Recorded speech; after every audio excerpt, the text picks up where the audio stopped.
Hey everyone, welcome or welcome back.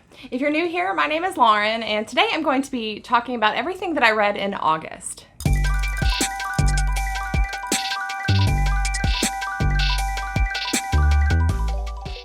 As far as my August reading went, I would say I had a pretty decent reading month in August. I read 5 books in total, and the pages, they added up to 2,220 pages. And then as far as ratings went, I read 2 3 stars, 2 3.5 stars, and 1 4.5 star. One of the books that I read this month was for the Buzzword Challenge, which I haven't mentioned in a while. I have been trying to keep up with the Buzzword Challenge this year, but it's kind of been hit or miss for me as far as the time that I've had to add those books in. But I did read one. I managed to complete one for the Buzzword Challenge in August, so that will be on this list, and I'll briefly talk about that as well. So as usual, I think I will start with the book that I liked the least and work my way up to the book that I liked the most. That way we can end on a high note.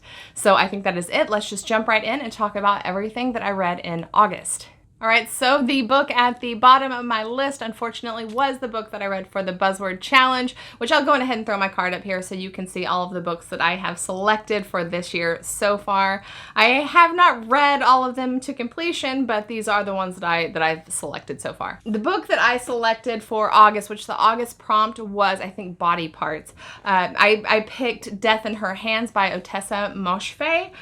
This is a literary novel, if you're unfamiliar with it. It is the story of a woman, an elderly woman who her husband has passed away, and so she buys a cabin out in the woods, and so it's just she and her dog living in this cabin in the woods.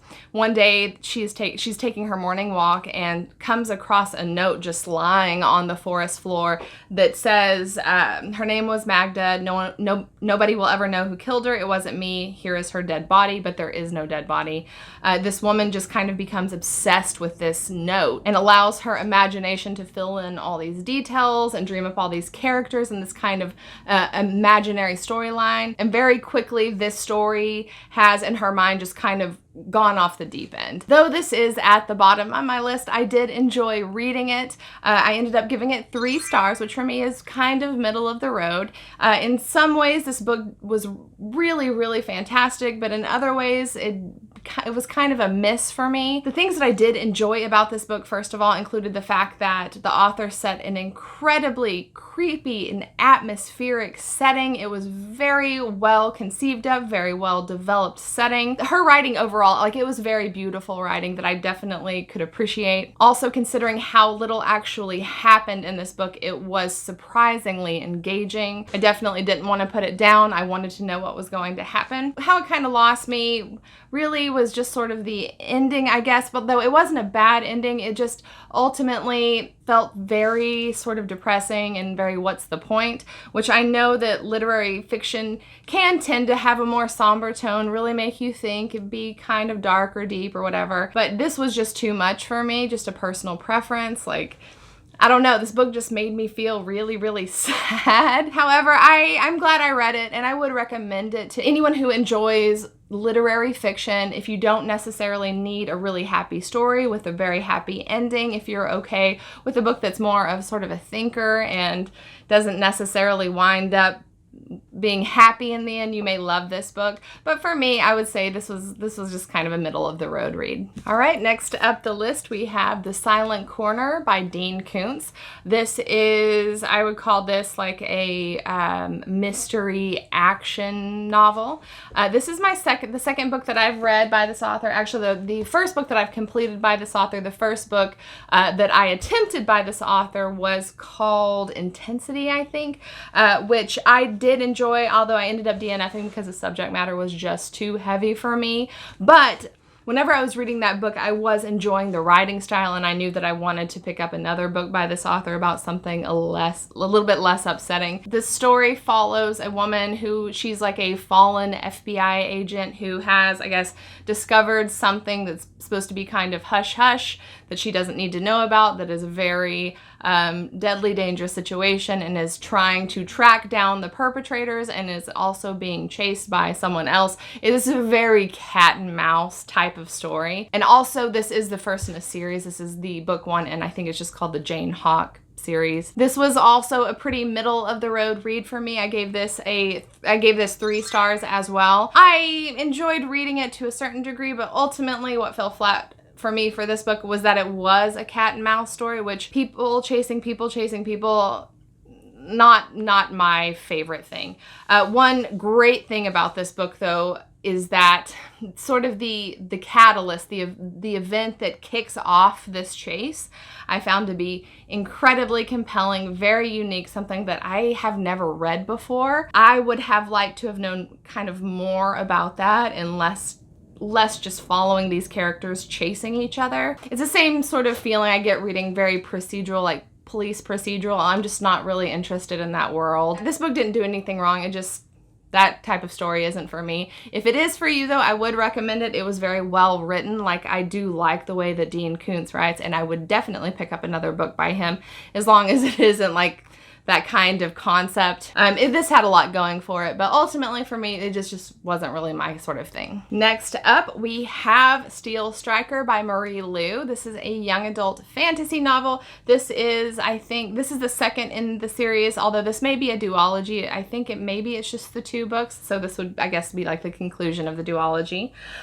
Because this is the second in a series, obviously I can't go too in-depth about the plot without giving a lot away, but sort of the general idea of this book, it is set in a world that is, actually a country that is being oppressed by this federation that's trying to control this country, trying to take control of the country, and the characters that we're following are all sort of in the resistance or whatever. This picks up where the first book left off and would definitely spoil a lot of stuff if I got too in the weeds about it. The stories primarily follow 2 characters, sort of unlikely allies, I guess, and because of that has some very interesting like relationship dynamics threaded throughout. Overall, I did enjoy this book, though it wasn't exactly what I was imagining would happen. I do think that I liked the first book better, though I did enjoy this. I ended up giving it 3.5 stars.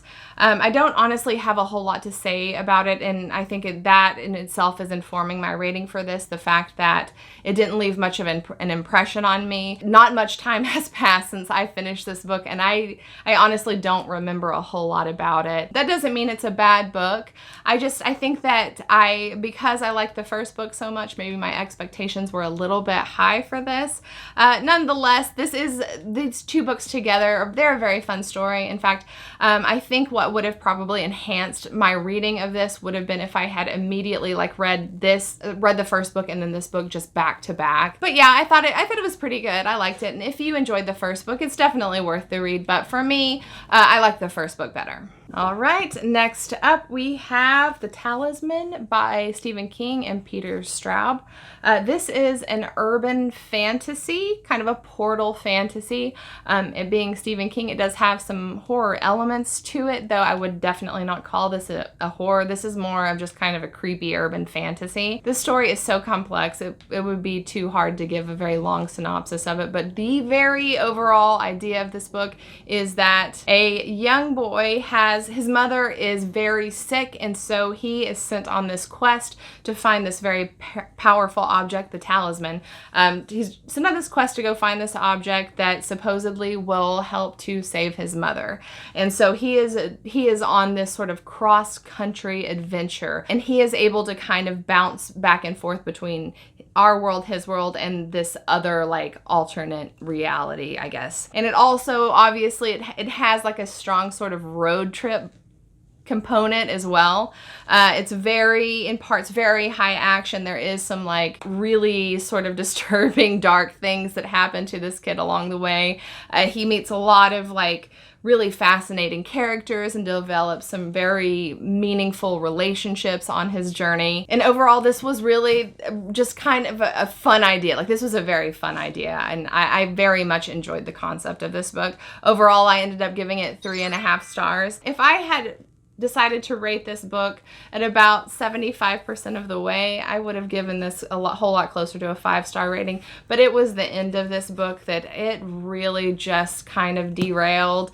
It started to feel extremely long, like it was really dragging for me. I think the main reason to it feeling like it was dragging was that the pacing was just off, in my opinion. Also, the way that this is what I've noticed with the handful of books of Stephen King books that I've read, I've noticed that he tends to like over mention sort of human sexuality elements in odd, strange places and ways. It is a little jarring. It can be a little jarring, but I don't know. I think I've read enough Stephen King at this point that it's not surprising. Overall, this book was a good time, but yeah, it drugged too much at the end. Would I recommend it still? Yeah, I would definitely recommend it, especially if you like portal urban fantasies. If you enjoy Stephen King and you haven't read this book, then definitely pick it up and give it a shot. All right, and last but not least, the book that I enjoyed the most of everything that I read in August, it was Unbury Carol by Josh Malerman. This is, I think,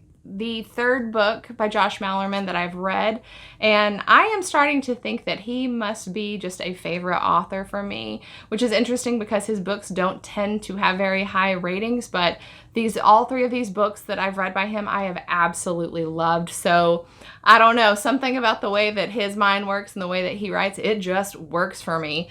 If you are unfamiliar with this story, this is what I would call a sort of Western, like weird thriller. This is the story of a woman named Carol who has this condition where she periodically just goes into a coma. Her body functions are slowed down so much that she appears dead. And the only people that know of this condition are a close friend of hers and her husband. When this book opens up, her close friend has passed away. They're at his funeral. But of course, she winds up falling into a coma before anyone can be told. And lo and behold, her husband has some like nefarious plotting to do. He is not as he seems. So because of this situation, this book really feels like just a race against time. Now, there is more that is shared in the synopsis that I feel like might be a little spoilery, so I'm just gonna keep it at that. There are so many things that I just absolutely loved about this book. I've never read a book that has more of like a Western style of story, but I really enjoyed it. I really enjoyed kind of the atmosphere that gave this book. I really liked the characters a lot. I thought they were well developed. The villainous characters in particular were very convincing, very believable to me. I was just absolutely hooked to this book. This was unlike anything that I've ever read, and I just enjoyed every page of it. I ended up giving this book 4.5 stars, which I'm gushing about it, but clearly I took off a 1/2 star. So what did I take off a 1/2 star for? The ending, really. Although there were some like red herrings throughout the book, that at the end you're like, oh yeah, but nonetheless, it just kind of wasn't really what I was expecting. It just wasn't the strongest ending for me. That was okay. Like, the journey that this book took me on made it worth it. Like, I still absolutely loved it. Would absolutely recommend it especially if you've never read like kind of a Western style story, but want something that still feels like it's, more of a modern day writing style, more modern feel. Also a book that is very high tension and feels very like time is of the essence. You may absolutely love this story. If anything that I've said about this sounds remotely interesting, I would absolutely recommend that you give this one a shot. All right, so I think that is going to be it for me. These are all of the books that I read in August. I would be very curious to know if you have read any of these and what you thought about them. Also, did you read anything particularly interesting in August? I would love to talk to you about it in the comments down below. I am always looking for my next great read. If you enjoyed this video, I hope that you will like it and possibly subscribe, and I will see you next time. Bye.